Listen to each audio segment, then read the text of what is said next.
ನಾನು ನಿಮ್ಮ ಪ್ರೀತಿಯ ಮನೆ ಮಗಳು ಆಜ್ಞಾಶ್ರೀ. ಇನ್ನು ಮಟ್ಟ ನನ್ನ ಚಾನಲ್ನ ಸಬ್ಸ್ಕ್ರೈಬ್ ಮಾಡಿಲ್ಲ ಅಂದ್ರೆ ಈಗಲೇ ಸಬ್ಸ್ಕ್ರೈಬ್ ಮಾಡಿ, ಲೈಕ್ ಮಾಡಿ, ಶೇರ್ ಮಾಡಿ.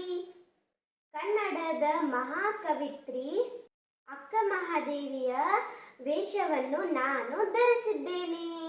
ದೇವಿಯು ಏನನ್ನ ಹೇಳಿದ್ದಾಳೆ ಅಂತ ನೋಡೋಣ ಬನ್ನಿ. ಅನುಭವ ಮಂಟಪದಲ್ಲಿ ನೆರೆದಿರುವ ನನ್ನ ಎಲ್ಲಾ ಶರಣರಿಗೆ ಅಕ್ಕ ಮಹಾದೇವಿಯಿಂದ ಶರಣು ಶರಣಾರ್ಥಿ. ಬಸವಣ್ಣ ಅಲ್ಲಮಪ್ರಭುಗಳೇ, ನಿಮ್ಮ ದರ್ಶನದಿಂದ ನನ್ನ ಜೀವನ ಪಾವನ ಆಯಿತು. ಸಾವಿಲ್ಲದ, ಕೇಡಿಲ್ಲದ, ಜೋಯಿಲ್ಲದ ಈ ನನ್ನ ಚನ್ನಮಲ್ಲಿಕಾರ್ಜುನನೇ ನನ್ನ ಗಂಡ. ಪ್ರಭುಗಳೇ, ಕೂದಲಿನಿಂದ ಈ ದೇಹವನ್ನು ಮರೆ ಮಾಡಿರುವುದು ನನಗಾಗಿ ಅಲ್ಲ, ಇದೆಲ್ಲ ನಿಮಗಾಗಿ. ಇದನ್ನೆಲ್ಲ ನೋಡಿ ನಿಮ್ಮ ಮನಸ್ಸು ನೋಯಬಾರದೆಂದು ಕೂದಲಿನಿಂದ ಮರೆ ಮಾಡಿರುವೆ.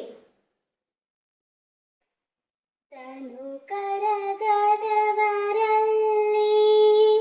ಪುಷ್ಪವನೊಲ್ಲಯ್ಯ ನೀನು, ಮನ ಕರಗದವರಲ್ಲಿ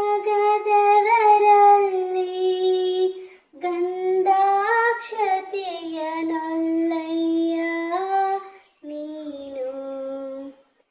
ತನು ಕರಗದವರಲ್ಲಿ ಪುಷ್ಪವನೊಲ್ಲಯ್ಯ ನೀನು, ಮನ ಕರಗದವರಲ್ಲಿ ಗಂಧಾಕ್ಷತೆಯನೊಲ್ಲಯ್ಯ ನೀನು. ನಮಗೆ ನಮ್ಮ ಲಿಂಗದ ಚಿಂತೆ, ನಮಗೆ ನಮ್ಮ ಭಕ್ತರ ಚಿಂತೆ, ನಮಗೆ ನಮ್ಮ ಆದ್ಯರ ಚಿಂತೆ, ನಮಗೆ ನಮ್ಮ ಚನ್ನಮಲ್ಲಿಕಾರ್ಜುನಯ್ಯನ ಚಿಂತೆಯಲ್ಲದೆ ಲೋಕದ ಮಾತು ನಮಗೇ ಕನ್ನ. ತಾಯಿ ತೊರೆದು ನಾನೇನು ಮಾಡುವೆ, ತಂದೆ ತೊರೆದು ನಾನೇನು ಮಾಡುವೆ, ಎತ್ತ ಮುಂತಾಗಿ ನಡೆದು ನಾನೇನು ಮಾಡುವೆ, ಚನ್ನಮಲ್ಲಿಕಾರ್ಜುನ ನೀನುನೆಯದನ್ನ ಕನ್ನಯ್ಯ. ಶರಣ ಶರಣಾರ್ಥಿ.